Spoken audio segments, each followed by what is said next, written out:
So, guys, let us talk about episode 2, which is the final episode of The Origin, Madam Koikoi. Hey guys, welcome back to my channel. This is Halimah, Thebird, and here I do everything movie reviews, movie conversations, and TV shows. So if you're visiting for the very first time, please click on that subscribe button and make sure you watch it to the end so you become a part of this prestigious movie family.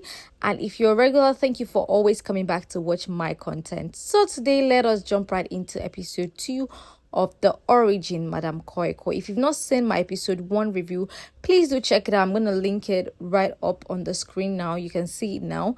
And I'm just going to go into episode 2.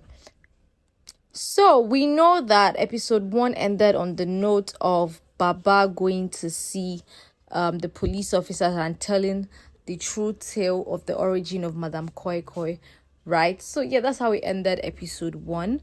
And obviously, we expect that would, continue in episode 2.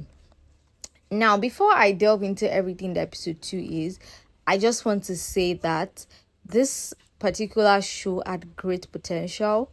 I mean, if you watch my first review, you will know that I had a number of good things to say about it. I really like the story. I like a number of things. I like the cinematography and everything. I had my, negatives, but as much as that was, I still had a number of good things and I felt like, it had potential. However, the way the second episode panned out is making me doubt my first review at this point because I'm like, okay, what did I just watch?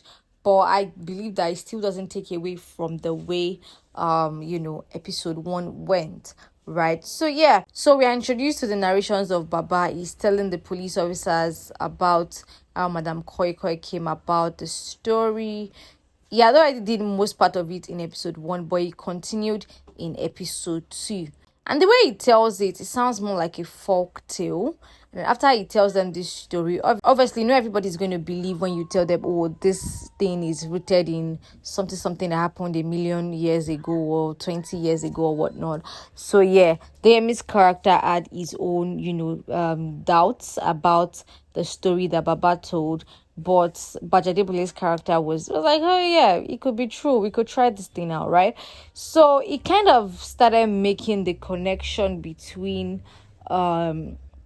Amanda's character and Madam Koikoi makes sense to me because I'm like, okay, so this is why Amanda keeps having these issues because they said that the 4 guys that they sent out of the village or the town, if any of them or their offsprings come back into that town, then evil would, wait again, it would take over again. So yeah, it kind of, I think I just kept 2 and 2 together. I'm like, okay, yeah, that's what they mean by this. That's why Amanda is having, these nightmares because she's probably related to one of the 4 guys, right? So yeah, that already made that clear. And then the story just kind of progressed from there. We get to see how they try to, ward off this evil, how they still try to convince Madame Superior about, Idou's vets and all of that, even when she knows that it is true. It just takes on from there, how the boys end up and all of that, right? So yeah, I'm gonna go into the things I liked, the things I didn't like, performances, and my ratings of this episode. So let me start with the performances in this episode. So in this episode, we see more of Baba. Is more like the main focus in this episode. If you remember in episode 1, I had concerns about how I didn't think Amanda was the focus because, we even saw more of the boys and Madame Superior than we did of Amanda. So I'm like, okay, maybe this episode will bring Amanda to the spotlight. But alas and allowed, Baba Fawale is like the focus of this episode because he is the one that gets to, find, I don't know, we like call it like an antidote or find the cure or the solution to what is going on in the town or in the village rather. So yeah, before I digress too much, I was talking about performances. Baba's performance, Baba Fawale's performance. So I had my reservations, right? Because first off, I don't understand why they were doing this voice change when he was narrating the story and then when it now showed him, he had a different voice. It's like they were using a younger character's voice for his narration. And I don't see why they needed to do that. Simply because it's not like he had narrated our story before, or maybe like it was written in a letter or something, that you now want to use the person's voice as like like you're reading it in their voice, right? So it didn't make sense to me as to why they had to change his voice, right? Number one, that. Another thing I had an issue with Baba Fawale's character was the fact that he understood. I think I already mentioned this in my first part. He understood English very well. He spoke very, very fluent English, right? And he understood Yoruba very, very well. So when he was meeting with Fajimi and he was going to say GCE, that he had done GCE, I don't understand why he had to say GEC. Like the way he sounded like someone that didn't know anything. I understand that when you're talking to a friend, you might want to, be funny and all of that, but he was trying to prove a point. So I don't see the need to, do that as well. I didn't understand why Baba's voice was so different from narration to the main character in himself. And I personally don't think I enjoyed his performance in this episode. I think episode 1 I liked him better, but in this one, I don't know, he just felt forced, right? Another character we saw a number of times in this episode has to be Fajimi. He was the Babalawo that would now ward off the evil or whatnot, that would do like the ritual.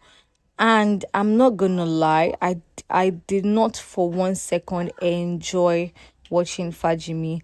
First thing that pissed me off was the repetitive dialogue. We mentioned this in episode 1 and it's happening again. I'm like, why do you keep mentioning, like, okay, he kept saying things like, what happened to the 4 families will return, Kinikon, what happened to Baba Fawale's father, this and that, this is what Fawale's father died for, why did that's Baba, why did he not go the line of business? That is like, he just kept, and he kept saying it over and over and over and over and over and over again, guys. That was very annoying for me to watch, and I feel like I'm even going into the negative things already. But yeah, his performance was very, I did not enjoy it at all. Another person we saw a number of times was Mother Superior. Yeah, I still feel the same way I did about her in episode 1. I think she did try for a character, but personally, I'm just not feeling her like that, right? I like how she portrays her character, but I just don't feel her as well yet. There's just this, I don't know, I'm torn between both sides, right? Someone I feel like they should have given more screen time, or maybe they should have given her another role, would have been Balaji Ogunmola, who plays Amanda's mom, because she's such an amazing actress. She's so good. I feel like if we had seen her more, she only got like 3 scenes in the entirety of this show, right? In episode 1, we saw her at the beginning, and then now in episode 2 when she's narrating to Amanda, right? And I actually liked her scene. I think she did very well. Then Sister Ruth, that's Chioma Chukwuka's character. Yeah, I think she did pretty well. I don't think I have any issues with her character. She was just being herself, but the expressions she gave, her dialogue was short, obviously, but her expressions were really, really good. I could feel the fear in her face. I could feel the, there's just this connection that you would get with Sister Roots. And yeah, I think she did a pretty good job. And yeah, I think those were the characters that had the spotlight in this episode. Amanda, not so much again. She was just like, I don't even know what to say about Amanda's character, to be honest. But yeah, it is what it is. So to the things I liked about this film in episode 2. I liked the angle of, trying to enlighten people about sickle cell. I mean, it is, I don't know if it's common knowledge, but I know that, during those times when they used to say that Abiku, all of that, a child that they gave birth to and died so early, and then maybe the mother keeps giving birth to children and they keep dying so early, they'll say it is witchcraft. So they told a story. That's Fajimi told the story of how the evil spirit even started in that forest, right? How they killed a woman because they thought she had witchcraft and she was killing all her children, when in fact it was just sickle cell, right? They were just sickle cell children. And yeah, they killed that woman, and that was how, she kept, coming back for vengeance, and she was like, she lived in the evil forest and everything. And that's the same spirit that now entered Madame Koikoi for her to become Madame Koikoi and all that. So I liked that angle. That little bit of storytelling was, I think it was good. They could have done without it, but the addition of it was nice. I also liked the incantations in this film. As much as I don't like the all putting of Ifa and everything, I actually like the incantations. They were very, very clear. Maybe because I'm the kind of person that I've always been interested in incantations, and then I hear them, like the words are very, very, very clear. Yeah, I liked that. Same thing I liked in the first episode, the color gradient, the feel of the film. But I don't even think I like the feel of the film in this second episode, to be honest. But yeah, in general, that's what I liked about episode 2. Now to the things I didn't like. I already mentioned some of them. Number 1 was Baba's voice. Like the whole change in tone, the whole change. Like it was literally a different person that was speaking, right? And I didn't like that. Like that pissed me off real, real bad. Another thing that, guys, this one, I don't understand why it is a thing in this film. You marketed this film to me as a horror film. Let me see horror. I don't see any bit of horror. Instead, all I'm getting is sexual assault, pedophilia. Like, why exactly? Like, that was really, really pissing me off.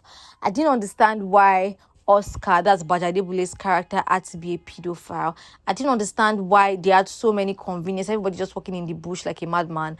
Like, it was just annoying to me. It was very, very annoying. And I don't know why there's so much sexual assault in this film. And the annoying part is you're not addressing it. You're not making it look like it's a terrible thing. You're just putting it as part of the plot progression. Like, how is that even a thing? How is sexual assault so trivialized that you are making it look like it's just something to push the plot forward? That pissed me off so much. I was super angry at that. Like, don't do that. And I feel like this is a thing Nollywood does, right? Like, why are you making it such a trivial issue? Why are you making it look like people don't suffer for the rest of their lives because of sexual assault, right? And then they just kill off the characters so fast. We don't even get to see these killings. It's just pa pa pa pa pa and it's gone. Like, what's the point of the horror? I don't understand. I also don't like the narrative that they told in this second episode. The whole, they had to take our blood, blah blah blah. I don't know, it was tiring to watch. It was boring to watch. It just made everything that it worked for in episode 1 become damped. Because I'm like, how do we go from something so exciting to this?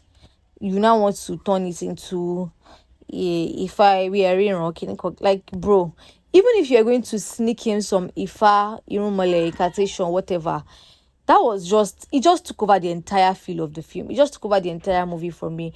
It's like I'm not enjoying it anymore. And yeah, that also did piss me off a lot. I already mentioned some other things that pissed me off. The repetitive statements, yeah, that was in episode 1 and that's still in episode 2. It's like, I just don't get it. Why do you have to say one thing 5-7 times? I hear you. Like, it has synced in my brain. I get it. Baba Fawole's father was a very prominent Babalawo. Yes, we have it. Can we move on to the next line? And I also feel like maybe this was an editing problem, but like, you could have cut these things out, right? Maybe it was post-production problem. I don't know. Maybe it was post-production. Let me just give it to post-production. Let me just blame them, because I feel like when you are editing and you see that you are saying one thing over and over and over again, just cut it out. Like, why? It was tiring, honestly. Yeah, I didn't like this movie. I did not like the way it ended. it was just, I don't know, I don't even have the right words to describe what I watched. It's like we went from a 50% to a 5%. That's how it was for me. The experience was bad. um yeah, that's pretty much it. I didn't like this part. I do not recommend. If you probably have, like, PTSD from sexual assault or sexual abuse, you should definitely not watch this film, because it just triggers PTSD. It doesn't do you any good.